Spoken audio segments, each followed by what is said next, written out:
At the end of the week, I had a trip to another city. I must be driving alone. The distance is about 200 kilometers if you don't move very fast. It will take about 2 hours.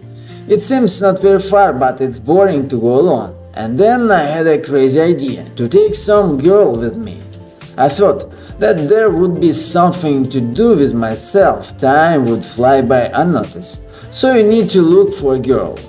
I drove along several streets looking for an attractive girl's face. And a few minutes later I saw a pretty blonde in a short skirt at one of the bus stops.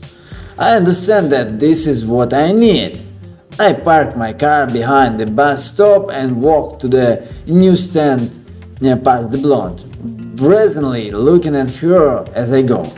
She darted a quick glance at me and immediately lowered her eyes. After a couple of seconds, she looked into my eyes again. I made eye contact, smiled, and some kind of spark slipped between us.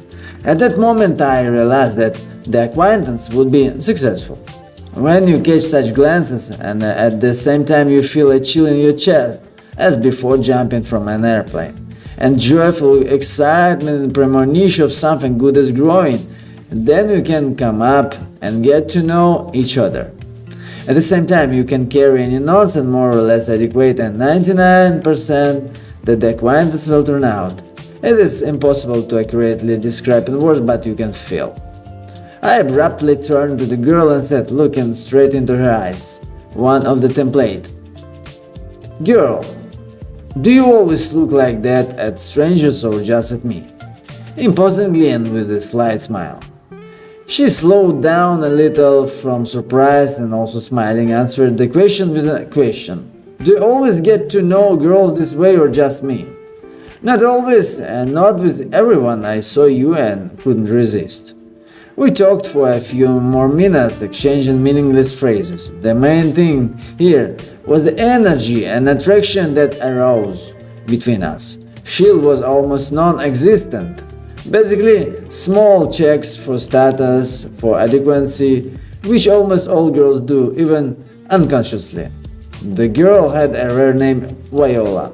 Blonde, small, slender, fragile, with small breasts and slender legs. For me, 6 points from 10. We communicated easily like old acquaintances, which indicated good rapport. I immediately began to touch her as if by chance. She says that they rarely approach her to get acquainted. Man, strange, the girl is very pretty as for my taste. I like her very much, and I without delay suggested that she change the situation. Go to another city, take a walk and have fun. At first she refused, but by her nonverbal I understood that she was ready to go with me. You just need to shift the responsibility for what is happening to yourself in order to break down her conscious barriers. So I told her a metaphor for trust and then added, listen, why I'm asking you? I'll just steal you and take you with me. With these words I took her by the hand and led her into the car.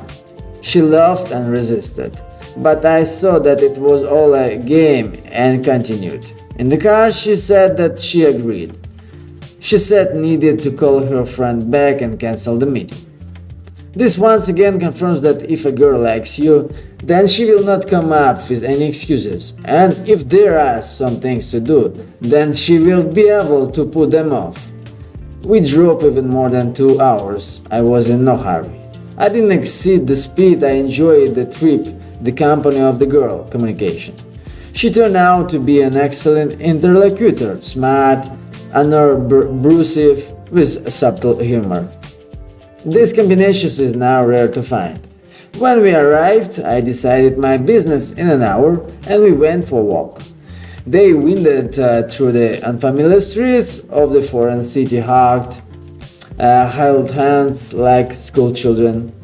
We traveled in a freedom and sense of permissiveness. It was so wonderful to feel unfettered by any boundaries, knowing that there were no acquaintances to meet here, and you can do whatever you want. This feeling of freedom was intoxicating and completely blown away both her and me. Once, some person wrote that one of the important factors for success when meeting on the street is the following: you need to conduct a K test and change the girl's pastime in the near future. Both of those things worked for me. True, for me, this situation was also to some extent of rooftop, but I liked it.